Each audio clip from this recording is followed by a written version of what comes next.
एक महिला 3 दिन और 3 रातों तक समुद्र में फंसी रही। वह एक लकड़ी की बाल्टी के साथ तैर रही थी। इसी समय एक बड़ी लहर अचानक बेहोश महिला पर गिर गई। अन्ना, जो जाग गई थी, पानी में संघर्ष कर रही थी। जब वह निराश हो गई थी, उसने अचानक पास में एक द्वीप देखा। अन्ना ने पूरी ताकत से तट की ओर तैरना शुरू किया। लहरों के धक्के से अन्ना आखिरकार इस डरावने समुद्र से बाहर निकल आई। वह इतनी गुस्से में थी कि उसने अपना बैग भी नहीं उठाया। फिर उसने अनंत समुद्र की ओर देखा, लेकिन कोई और साथी नहीं मिला। बेबस अन्ना को इस अज्ञात क्षेत्र में कदम रखना पड़ा। हालांकि उसे नहीं पता था कि वह अब कहाँ है। वह फिर भी खुश थी कि वह चमत्कारिक रूप से बच गई। पिछले कुछ दिन एक बुरे सपने जैसे थे। अब जब वह सोचती है तो उसके दिल में अभी भी एक घाव है। उसे केवल अपने पति की चिंता है। अब उसका पता नहीं है और जीवन और मृत्यु का भी पता नहीं है। अपने कपड़े सुखाने के बाद अन्ना रेगिस्तान में गहराई तक जाने के लिए तैयार हो गई, ताकि भोजन और पानी के स्रोत ढूंढ सके। उसे अच्छी तरह से पता था कि अगर वह समय पर ताजे पानी से अपने कमजोर शरीर को नहीं भर पाई तो वह जल्द ही गिर जाएगी। इसी समय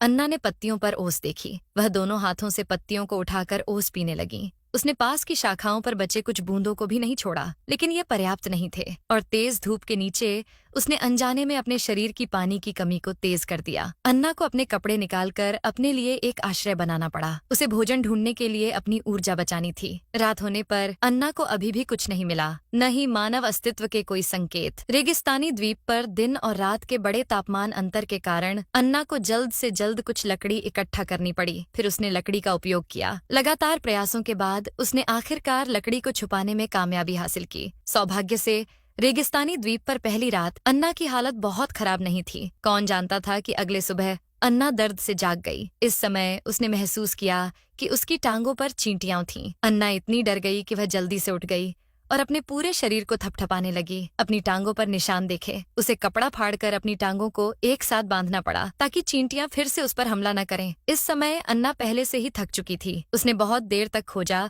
लेकिन एक बूंद ओस भी नहीं मिली। आखिरकार उसे खाने योग्य तरल सोना मिला। अप्रत्याशित रूप से नारियल पहले ही सूख चुका था और बिल्कुल भी नहीं खाया जा सकता था। ऊंचाई पर लटके हुए नारियल को देखकर थकी हुई अन्ना वास्तव में बेबस थी। इसी तरह अन्ना जंगल में सांस रोककर भटकती रही। जब उसने जमीन पर जानवरों को देखा तो वह तुरंत बेहोश हो गई। इसका मतलब है कि द्वीप पर कुछ अज्ञात जीव हो सकते हैं, लेकिन इस समय अन्ना इतनी परवाह नहीं कर सकती थी। उसे चक्कर की स्थिति में किसी का घर दिखाई दिया। बहुत उत्साहित अन्ना तुरंत गिर गई। जब वह फिर से जागी तो वह एक आरामदायक बिस्तर पर लेटी थी। एक पल में अन्ना ने एक कप गर्म पानी देखा, जिसकी वह लंबे समय से लालसा कर रही थी। लेकिन जब वह उसे लेने के लिए हाथ बढ़ाने वाली थी तो उसने पाया कि उसके अंग लकड़ी के बिस्तर से कसकर बंधे हुए थे। एक बूढ़ी औरत की उपस्थिति ने अन्ना को पूरी तरह से शांत कर दिया। ये पता चला कि बेहोशी के डर से अन्ना ने घाव को पकड़ लिया और संक्रमण हो गया। 2 दिन आराम करने के बाद अन्ना ने धीरे धीरे अपनी ताकत वापस पा ली। पहली महिला इस पुजारी की पत्नी थी। वे प्यार के लिए इस वीरान द्वीप पर रह रहे थे।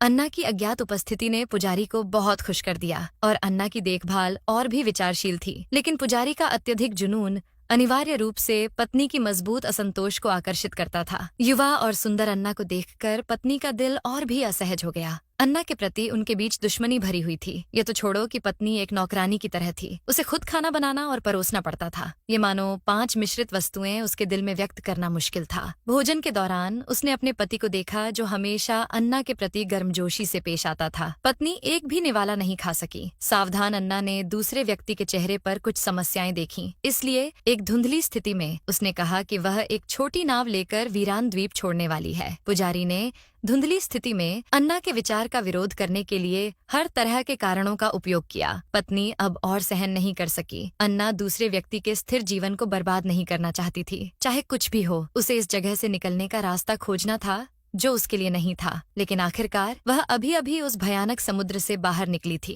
ये तो छोड़ो कि उसका शरीर अभी पूरी तरह से ठीक नहीं हुआ था। इस वीरान द्वीप को छोड़ना आसान नहीं था। जब अन्ना गा रही थी तो बाहर अचानक एक चीख सुनाई दी। ये पता चला कि उन्होंने जो भेड़ें पाली थीं, उन्हें मार दिया गया था। जब पत्नी ने सुना कि उसने समुद्र तट पर नाविकों और टूटी हुई नावों का एक समूह पाया है तो अन्ना अचानक उत्साहित हो गई। शायद दूसरा व्यक्ति उसके पति द्वारा नेतृत्व किया गया नाविक है। विशिष्ट दिशा जानने के बाद अन्ना समुद्र तट की ओर दौड़ने के लिए इंतजार नहीं कर सकी। उसने उम्मीद की कि उसका पति भाग्यशाली होगा और जीवित रहेगा। उसने उम्मीद की कि वह अपने पति के साथ इस वीरान द्वीप को छोड़ देगी और दूसरा व्यक्ति वास्तव में अन्ना का पति है। हाइनान की घटना के बाद से वह खुद को दोषी मान रही थी कि उसने अपनी पत्नी का अच्छी तरह से ख्याल नहीं रखा। अब कई लोग लापता हैं। केवल दर्जन भर बचे हुए लोगों ने कुछ दिन पहले इस वीरान द्वीप को चुना था। हालांकि अब जहाज की मरम्मत हो चुकी है, लेकिन उन्होंने अभी भी किसी अन्य बचे हुए व्यक्ति को नहीं पाया है। जब अन्ना बहुत उत्साहित मूड में थी तो उसने अपने हाथ में चुभन के दर्द को भी नजरअंदाज कर दिया। वह 2 घंटे तक दौड़ती रही और आखिरकार तट पर पहुंच गई। अप्रत्याशित रूप से उसका पति पहले ही सभी को घर ले जा चुका था। चाहे अन्ना कितनी भी जोर से चिल्लाई, दूसरा व्यक्ति उसकी चीख नहीं सुन सका।